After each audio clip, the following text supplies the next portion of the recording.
สบายดีมื้อนี้มาพบกับข้าพเจ้ากับรายการค้นหาความรู้ซึ่งเป็นรายการที่จะซอกหาความรู้ต่างๆที่อยู่ทุกซอกทุกมุมมาให้ท่านผู้ชมได้รับรู้นํกันและมื้อนี้เฮามาอยู่ที่โรงเรียนมส.ดอนไซซึ่งตั้งอยู่บ้านดอนไซเมืองไซแขวงอุดมไซซึ่งจะเป็นแนวใดนั้นเฮาไปติดตามรับชมกันเลย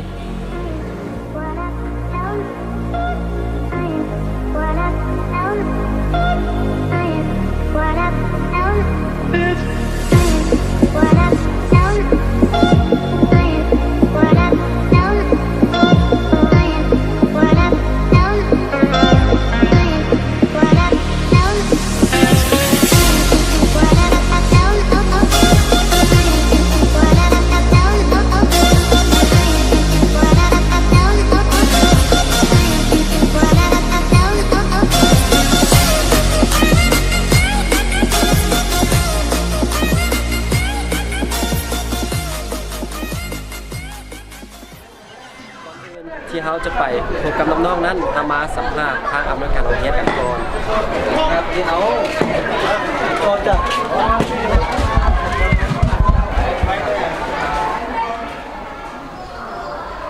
สวัสดีขอบใจนะก็คือต้องขออนุญาตเนาะทางอเมริกันซื้ออย่างเนาะสำหรับข้าพเจ้าชื่อทองเป็นสีผู้ในการเรียนประสบการณ์โดยทางเขาจะพูดว่าประวัติความเป็นมาของเรียนมส.ดอนไซนี่เป็นอย่างไรความจริงสำหรับโรงเรียนมส.ดอนไซเนาะก็ได้สร้างตั้งขึ้นมานับตั้งแต่ปี2012เนาะแต่ว่าตอนนั้นยังเป็นโรงเรียนม.ต้นเนาะแต่ว่าสำหรับโรงเรียนม.ปลายเริ่มมีปี45ต้นมาก็คือสำหรับตัวเลขที่โรงเรียนนี่ก็มีการเพิ่มขึ้นคือว่านับตั้งแต่ต้นจนมาถึงปัจจุบันนี้คือสมเรียน2018-2019เนาะเราก็มีเรียนจำนวนทั้งหมดนี่ก็มีอยู่453น้องเนาะแล้วก็มียิงหั่น240ในสุกนี้ตัวเลขเนาะสำหรับในครูก็ถือว่าในสุกนี้มี34คนแล้วก็ยิงหั่น24และนี่ก็คือบทสัมภาษณ์ของทางอเมริกาเนาะต่อไปเขาจะไปสัมภาษณ์น้องๆขออนุญาตทางอเมริกาเนาะเดี๋ยวเข้าใจได้หลังจากเขาสัมภาษณ์ทางอเมริกาแล้วเขาจะไปสัมภาษณ์น้องๆกันเลยเนาะไปเลย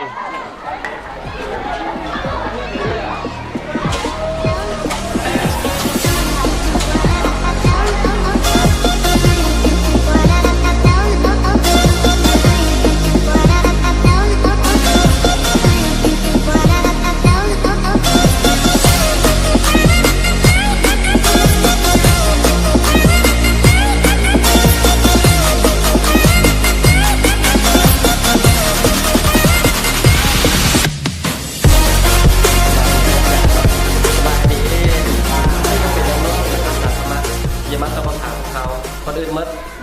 ให้น้องๆแนะนำเสื่อนก่อนเนาะจะเริ่มจากน้องผู้หญิงชื่อหยังสบายดีน้องเองมีชื่อว่านางดอกแก้วปัจจุบันเรียนอยู่ห้องม .4 ผู้บ่าวนี่เด้ น้องเองมีชื่อว่าท้าวพุทธสวรรค์อยู่บ้านดอนไซเรียนอยู่ห้อง4-1เป็นน้องสาวกันนี่สบายดีน้องเองมีชื่อว่าเพชรสมรสมมารอดปัจจุบันเรียนอยู่ห้องม .4 คำถามของเขามีอยู่ว่าเนาะจะถามรวมทั้ง3คนแล้วจะให้เรียงกันตอบอยากรู้ว่าคอมพิวเตอร์แม่นอย่างใครตอบก่อนคอมพิวเตอร์แม่นอย่างตอบแล้ว คอมพิวเตอร์แม่นฮาร์ดแวร์ชนิดหนึ่งที่เป็นระบบปฏิการและใส่เวียกได้ น้องซ้ายนี่เด้ คอมพิวเตอร์แมนอุปกรณ์อิเล็กท ตัวนิกชนิดหนึ่งที่สามารถช่วยให้คนเฮาเฮ็ดเวียกไวขึ้น คอมพิวเตอร์แมนอุปกรณ์อิเล็กทรอนิกส์ชนิดหนึ่งที่สามารถช่วยคนเฮาเฮ็ดเวียกได้อย่างว่องไวและสามารถเก็บจำข้อมูลได้หลายขึ้น โอ้เก่งหลายชื่อบ่เอาตบมือซุมเซ่เดี๋ยวนี้ก็เป็นน้องๆอาสาสมัครที่จะมาตอบคำถามพวกเขาก่อนอื่นมันต้องจัดกระถางน้ำสื่อถ้าปัจจุบันนี้เขาบ่มีคอมพิวเตอร์เขาจีโลกเขาจะเป็นแนวไหน ถ้าปัจจุบันเราก็มีคอมพิวเตอร์โลกเขาจะเป็นแบบว่าระบบการเฮ็ดเวียกก็จะซ่าๆและบ่สามารถเก็บข้อมูลได้ว่องไวและบ่สามารถพิมพ์เอกสารออกมาได้อย่างว่องไวขึ้น โอ้เก่งหลายเก่งหลายเอาน้องซ้ายดิเด้เอา บ้านเมืองอีบ่เจริญ ทะเลนโอ้ตอบดีนอกเลยเด้ ถ้าปัจจุบันนี้บ่มีเครื่องบ่มีคอมพิวเตอร์ บ่มีคอมพิวเตอร์ปัจจุบันประเทศเราประเทศชาติคือจะบ่เจริญบ่มีการพัฒนาให้ทันสมัยขึ้น โอ้นี่เป็นคำตอบจากน้องๆเนาะว่าเก่งหลายเนาะแต่ละคนนี่ตบมือซุ่มเซ่เลยเดี๋ยวนี้ก็เป็นห้องแรกของพวกเขาเนาะต่อไปจะเป็นห้องโมเจ็ดหนึ่งขอบใจน้องๆเนาะขอบใจหลาย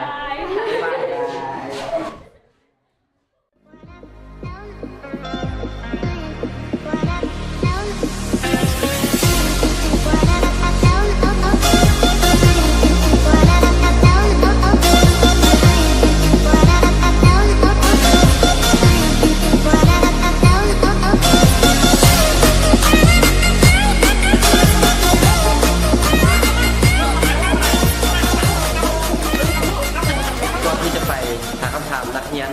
เขามาพูดจักกับนักเรียนกันก่อนพูดทวีตเราเสือ โดยสมัยนี้นะพระเองมีชื่อว่าทาวซินนะปัจจุบันอยู่71อยู่บ้านดอนไซ โดยสบายดีน้องเองมีชื่อว่าเขานักปัจจุบันอยู่เทียนนิวสันม.7 อยู่บ้านดอนไซ โดยสวัสดีน้องเองเนาะชื่อว่าน้ำพุสวัสดีปัจจุบันเรียนอยู่ห้องม..1โรงเรียนม.2 ดอนไซโดยสบายดีน้องเองชื่อว่านางนุชปัจจุบันเรียนอยู่ห้องม.7อยู่บ้านดอนไซ สำหรับคำถามที่มาถามน้องๆเนาะขนาดน้องๆพูดจักรุ่นคอมพิวเตอร์หรือว่ายี่ห้อของคอมพิวเตอร์ในรุ่นไหน รุ่นของ Samsung ซัมซุง Toshiba โตชิบ้า Apple Apple เอเซอร์ Acer โอ้เก่งหลายเนาะต้องมือซุ่มเซ่แดงว่าผู้ด้านไอทีนี่แน่นหลายเนาะน้องๆเนาะเอาอยากพูดมาคอมพิวเตอร์แต่ละรุ่นนี่สามารถเฮ็ดเรียกอย่างไรแดน้องผู้ชาย สำหรับเอเซอร์เนาะก็สามารถเฮ็ดได้หลายเนาะเพราะว่าจะเรียกทาน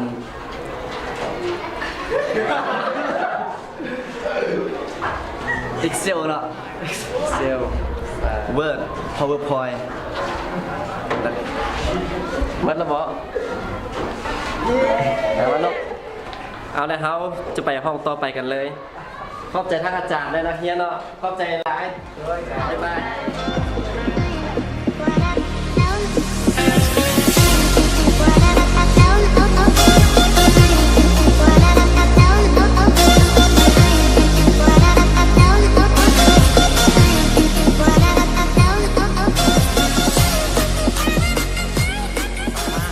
ของน้องๆมสดอนไซ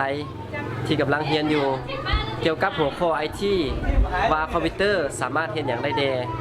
และขอขอบใจทั้งมสดอนไซ